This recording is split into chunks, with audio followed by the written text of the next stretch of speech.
The ad in the paper seemed too good to be true. A room for rent, downtown, and the price? It was unbelievably cheap. I knew I had to check it out right away. The building was old, with creaky wooden floors and a strange, musty smell in the hallways. The landlord, a short man named Mr. Peterson, showed me around the small, two-bedroom apartment. One room was for me. The other, he explained, belonged to my new roommate. Her name was Anna. I nodded, feeling excited. This was perfect. The city was expensive, and I needed a place I could actually afford without eating instant noodles every single day for the rest of my life. Mr. Peterson handed me the keys. He had a serious look on his face. He explained the rules about my roommate. Anna works the night shift, he said, his voice low and raspy. She's a nurse, so you won't see her much. She needs her sleep during the day, so you must be very quiet. Her door stays locked, always. Don't knock, don't bother her. Just pretend she isn't even there.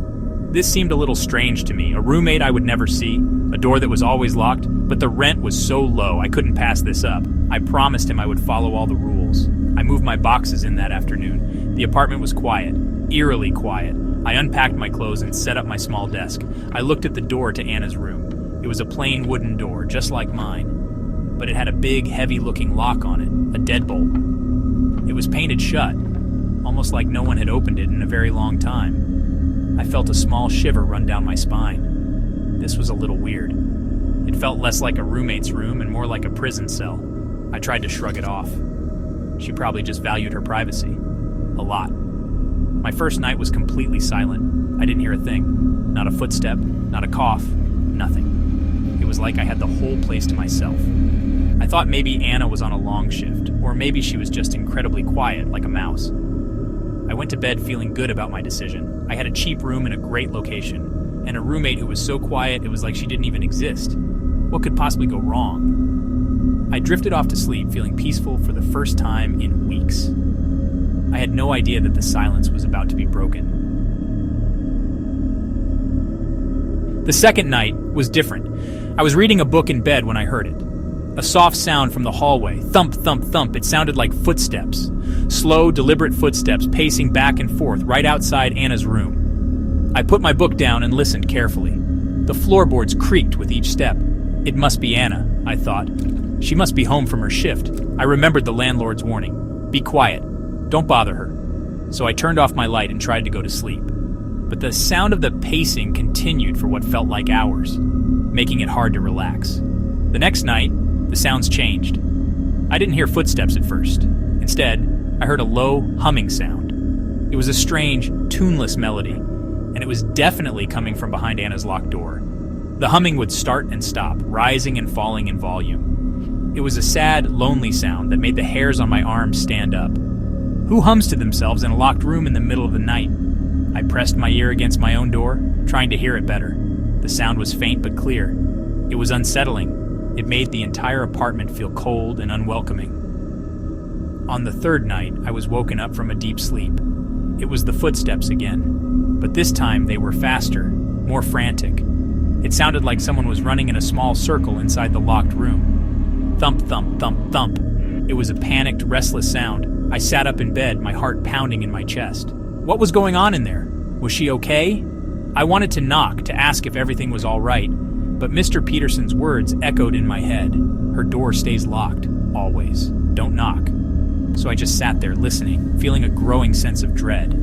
Each night, the noises got a little weirder, a little more disturbing. The silence of the first night felt like a distant memory. Now my apartment was filled with sounds I couldn't explain. Footsteps, humming, and pacing from a person I had never met. I started to feel like I wasn't just living with a roommate, I was living with a mystery. A mystery that was hidden behind a single locked door. A mystery that was starting to scare me more and more with each passing night. I dreaded the sun going down, because I knew the strange concert from Anna's room would begin all over again. After a week, the humming stopped. The pacing stopped too. For one night, there was only silence again. I thought maybe it was over. Maybe Anna had gone on vacation or changed her schedule. I felt a wave of relief wash over me, but the relief didn't last long. The next night, a new sound started. It was the worst one yet. It was the sound of whispering. Faint, raspy whispers seeping from under her door. I couldn't make out any words. It was just a constant hissing murmur. It sounded like a secret being told over and over again. A dark, terrible secret. I couldn't sleep. The whispering was constant. It was like having someone standing right outside my door, talking to themselves in a low, creepy voice. I put a pillow over my head, but I could still hear it. The sound seemed to crawl into my ears and settle in my brain. I felt like I was going crazy. Who was she talking to in there? Was someone else in the room with her? I had never seen anyone else come or go. The front door was always locked when I came home. This was impossible. It made no sense at all. My curiosity was turning into pure fear. One night, I decided I had to do something. I couldn't take it anymore.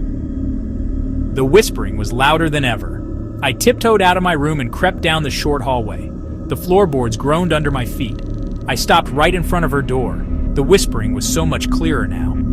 It sounded like a dry, rustling sound, like dead leaves blowing across pavement. I leaned closer, straining to understand. I put my ear right up against the cold wood of the door. My heart was thumping so hard I thought it would burst out of my chest. I just wanted to know what was happening. That's when the whispering stopped. Suddenly, the silence was deafening. I held my breath, waiting. And then a voice spoke. It was no longer a whisper. It was a clear, cold voice, and it was right on the other side of the door. It was a woman's voice, Anna's voice, and she said my name. "Jason," the voice said, soft and chilling. "I know you're out there." I froze, my blood turning to ice. Then the voice spoke again, closer this time, as if her lips were pressed against the keyhole. "You shouldn't be here," she hissed. I jumped back, stumbled, and ran into my room, slamming the door shut.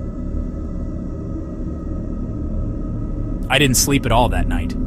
I sat on my bed, staring at my door, expecting it to burst open at any moment. The voice echoed in my head. "You shouldn't be here." How did she know my name?